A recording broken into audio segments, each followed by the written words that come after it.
The next morning, I was awakened by a scream. "Robert! Robert! Come down here right away! There's something wrong in the kitchen!"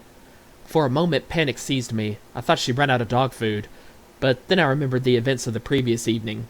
Mr. Monroe came bounding down the stairs. "Chester! Chester!" I cried. "Did you see Mr. Monroe? His face has turned white. It's Bunnicula, isn't it?" "No," he said calmly. "It's shaving cream, you idiot." By now, the excitement in the kitchen was at full throttle. The table was covered in Bunnicula's handiwork. There were white beans and white peas and white squash and white tomatoes and white lettuce and white zucchini. "What can it mean, Robert?" Mrs. Monroe was saying. "I'm getting worried. One tomato is a curiosity, but this is unheard of. There must be something wrong with our refrigerator.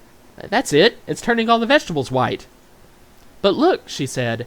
"I left these tomatoes on the windowsill, and they're white too, and the squash I left in the bowl on the table." At that moment, Pete and Toby came into the kitchen. "Holy cow, what's going on? Hey, maybe it's a vegetable blight, Mom." "Could that be, Robert? Did you ever hear of anything like that?" "Well, no, actually. That is, I've heard of blight, but nothing like this." Chester leaned my way. "This will take forever if we leave it up to them. Sometimes human beings can be so slow." I started to answer him, but he was heading for the table. "What about that friend of yours in the agriculture department? Oh, Tom Cragen? Should we call him and ask him if we're doing something wrong?" "It's DDT, Mom," Peter interjected. "I know all about this stuff. It's because you buy vegetables that aren't organic." "All vegetables are organic, Peter," Mrs. Monroe replied. "Well, that's not what my teacher says. See, Toby, I told you this would happen. They're using chemicals on our food, and if you're not careful, you'll turn white too."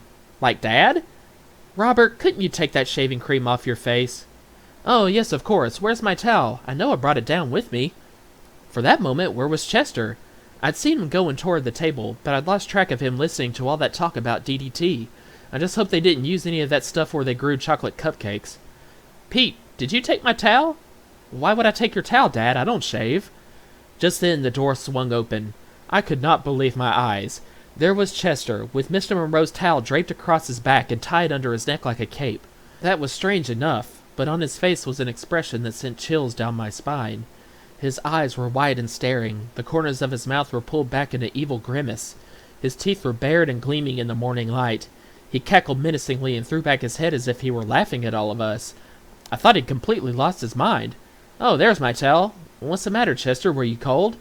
Miss Monroe bent down to take the towel from Chester. Before he could lay his hands on it, Chester flipped over onto his back, closed his eyes, and folded his paws over his chest.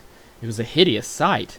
He opened his eyes wide. With paws outstretched, he slowly lifted his head, his eyes glazed and vacant. Soon the upper half of his body followed, all in one smooth flow, until he was in a sitting position. "Hey, Dad, did you leave your brandy glass out last night? Chester's acting a little weird." "Well, son, cats are funny creatures." I glanced at Chester. He wasn't laughing. "Psst, Chester, what are you up to?" "I'm a vampire, you dolt. Can't you tell? I'm trying to warn them." "Well, it's not working. You better think of something else." Chester frowned, apparently deep in thought.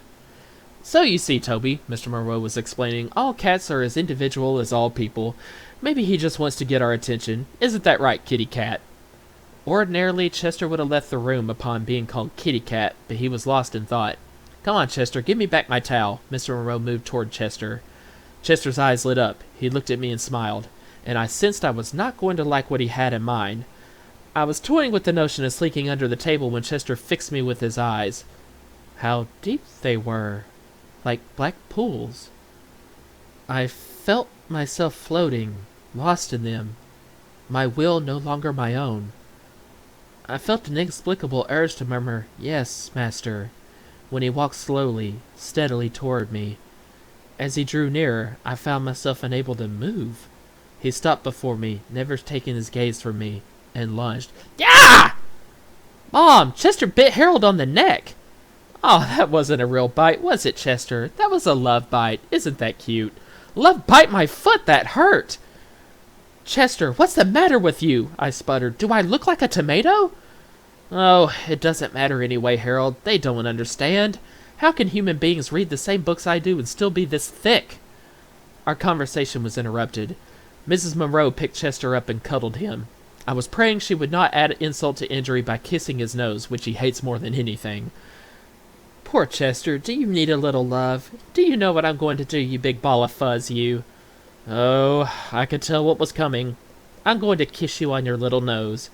Yep, I could tell that was coming, all right. Chester knew better than to resist. He went limp in Mrs. Monroe's arms. Mr. Monroe took his towel off of Chester. I still don't know why he's wearing my towel, he said. I think he must be cold, dear. Here's your towel. Why don't you get his kitty sweater? Chester looked ill. And he can wear that all day. As Chester was being buttoned into his bright yellow sweater, with little purple mice and cowboy hats all over it, Mr. Monroe said, What about those vegetables? Shall I speak to Tom Cragen? Yes, dear, Mrs. Monroe said. Why don't you? I'm sure there's some explanation. In the meantime, I'll change markets. To tell you the truth, I'm really much more worried about Chester. We'd better keep our eye on him. Chester and I did not speak until late afternoon. I was busy nursing my neck, and Chester was busy hiding under the sofa, too embarrassed to be seen. When we did speak at last, it was a brief exchange.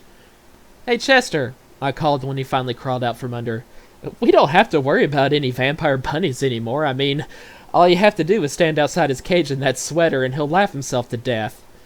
Chester was not amused. That's right. Make fun, all of you. No one understands. I tried to warn them, and they wouldn't heed. Now I'm going to take matters into my own hands. Whereupon Chester and his 16 purple mice went into the kitchen for dinner.